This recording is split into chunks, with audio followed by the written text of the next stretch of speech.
అమ్మా భవానీ లోకాల నేలే ఓంకార రూపమమ్మా, తల్లి నీ మహిమల్ని చూపవమ్మా.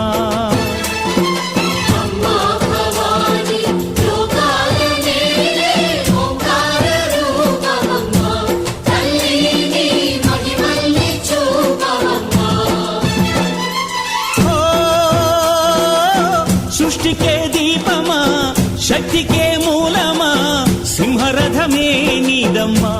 అమ్మ దుర్గమ్మ భక్తులను దీవించుమా.